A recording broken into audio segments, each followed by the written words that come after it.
Para wisata di Maluku Utara. Tidak hanya underwaternya, pemandangannya juga bagus. Jauh ya. Dengan tema Saloy Sirimoy atau Saloy menyatukan pemerintah Kabupaten Halmahera Barat akan menggelar Festival Teluk Jailolo. Festival tahunan yang digelar untuk ketujuh kalinya ini mengajak masyarakat luas untuk menjelajahi keindahan alam Jailolo dan potensi bawah lautnya. Masyarakat akan disuguhi kuliner khas Halmahera Barat dan adat istiadat setempat. Ditemui usai jumpa pers di GCC Senayan, Jakarta, Sekretaris Daerah Halmahera Barat sekaligus Ketua Panitia Festival Teluk Jailolo 2015, Abjan Sofyan, menyatakan Festival Teluk Jailolo ingin memperkenalkan keunikan yang dimiliki oleh Halmahera Barat.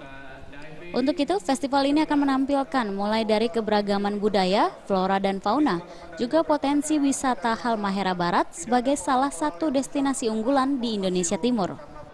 Sudah kita lakukan lomba-lomba kegiatan, karena banyaknya peserta masyarakat yang ingin menampilkan. Jadi kita mulai sebelum tanggal 11 sudah mulai, tetapi puncaknya itu kan mulai tanggal 11, dan puncaknya itu tanggal 16.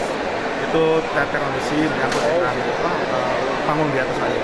Kemudian nanti ada hiburan rakyat. Jadi semuanya kita lakukan untuk merasa liburin.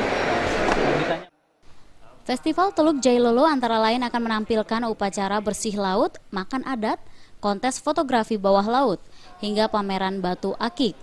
Festival tersebut akan berlangsung dari tanggal 14 Mei hingga 16 Mei 2015. Dari Jakarta, Eko Yulianto melaporkan. Blue Ribbon Hill juga banyak.